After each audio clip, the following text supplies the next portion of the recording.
as I'm going to get. Naturally, I wondered why you asked me to speak. And once it was announced that I had been selected, a number of students would go by me in the hallways and say, "I voted for you, Mr. Magill, I voted for you." That didn't answer my question. So I decided the next one that said that, I'm going to find out why. So a student who should remain nameless walked by and said, "Mr. Magill, I voted for you." So I said, "Madeline, why?"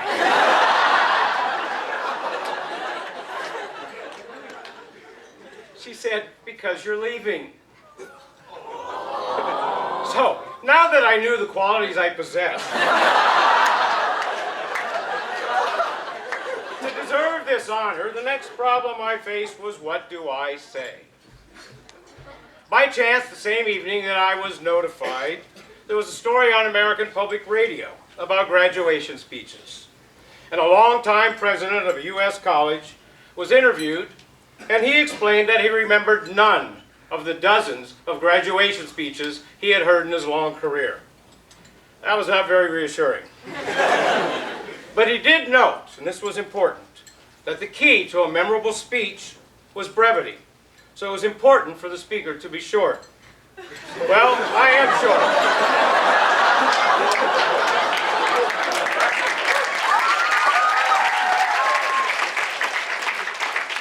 So at least I met that one important quality for a memorable speech.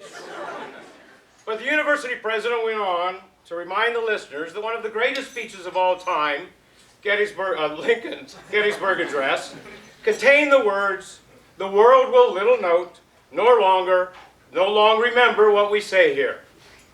Well, if Lincoln didn't think they were going to remember what he had to say, what chance do I have? But then I had an idea. I'm a history teacher.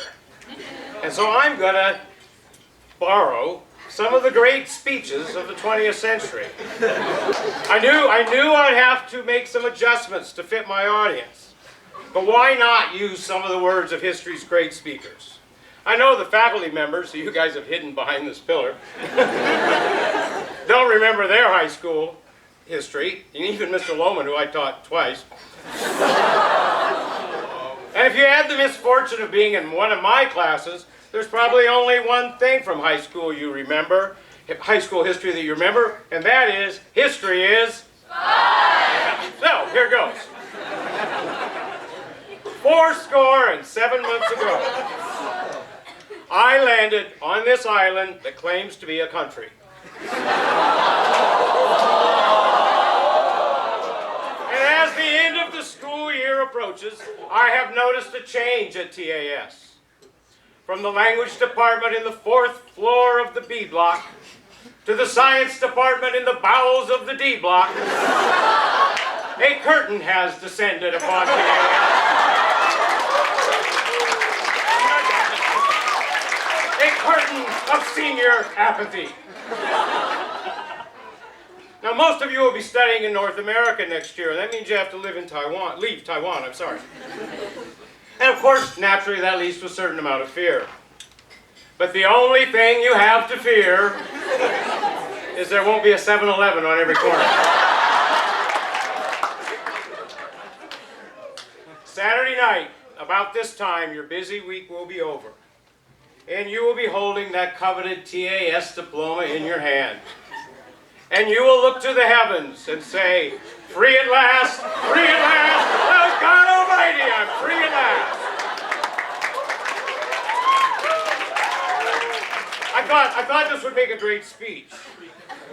But then I heard a voice. It was my conscience. I knew who would know if I used the ideas of others. I would know. I couldn't do it because that would be wrong. But that left me where I started. So my mind wandered back to my own high school graduation 10 years ago.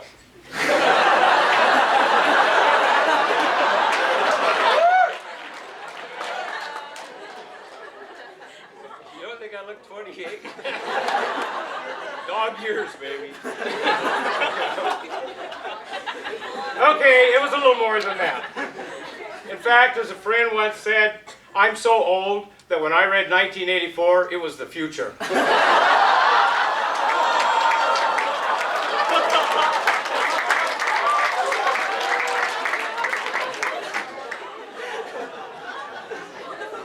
of my graduation was also my grandfather's 87th birthday, and it was my parents' 25th wedding anniversary. Yet I was the center of attention.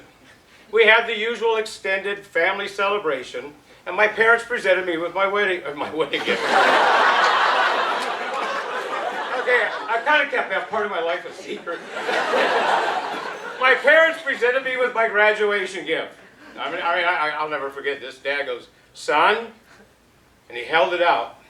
It was a suitcase. That's true. I knew what that meant. They were sending me out away from that Iowa farm into the great unknown. And since that day so long ago, it has been a long, adventurous, winding, and sometimes bumpy road. But that road led me to be standing here this evening. And as I stand in front of you, I'm reminded of 1937, when the baseball great Lou Gehrig addressed a packed Yankee Stadium. He was suffering from a terminal disease, but told the fans, in spite of his bad luck, he still considered himself to be the luckiest man on the face of the earth. I've always respected Lou Gehrig for his courage, but I have to disagree with him. As I stand here this evening, I consider myself the luckiest man on the face of the earth.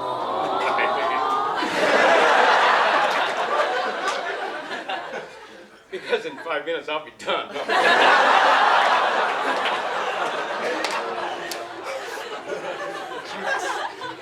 When my parents gave me that suitcase so long ago, they knew they were going to lose me. They were giving me the freedom to follow my passions. For as long as I can remember, I've had a passion for reading, history, politics, and baseball. Well, that meant there were 3 great possible jobs for me if I want to follow my passions. 1, being a dictator of a small country. 2, playing second base for the Giants, there we go. And teaching history. Well, the world already has enough dictators, and I have very little athletic ability. So luckily, I developed a passion for teaching. For the last 42 years, I've been able to live my passion. And living my passion has brought meaning and substance to my life that has given me a life of quiet fulfillment. That all sounds great, because I hear this from you guys. But how do I find my passion? Answer simple. Listen to the sunset. It is important that you listen to the sunset because you will find, that after you finish college, work will consume your life. If work is going to consume your life, you might as well do something you enjoy. Because I was able to follow my passion, I can honestly say that every day of teaching over the last 42 years has been fun. Okay, not every day of school life has been fun. I have no passion for faculty meetings. I have no passion for PD days. I have no passion for Parents' Night. And I have no passion for reading your essays. Sorry. But those are prices I'm willing to pay to follow my passion, and it's been worth every minute of it. As I look out in this room, I see the abandoned children of my advisor group. Are you here? Okay. As I look out, at this room, I see the many students I've had the opportunity to teach. As I look out at this room, I see far too many students that I did not get the opportunity to teach. As I look out at this room, I see the last 4 young women I will probably ever coach. Shut up. Morgan, you're just too much. As I look out at this room, I am overcome by a flood of wonderful memories. I have these memories because I was able to follow my passion. And I would not trade them for $10 million. Don't even try. They're not for sale. There will be those that warn you that following your passion in life is a mistake. They will tempt you to trade your passion for promises of wealth, prestige, or power. These are empty promises. They will tell you that trying to follow your passion is too idealistic. They will tell you that youth is a time for idealism, but it doesn't last forever. I want to tell you that you do not have to lose your ideals, or your youth.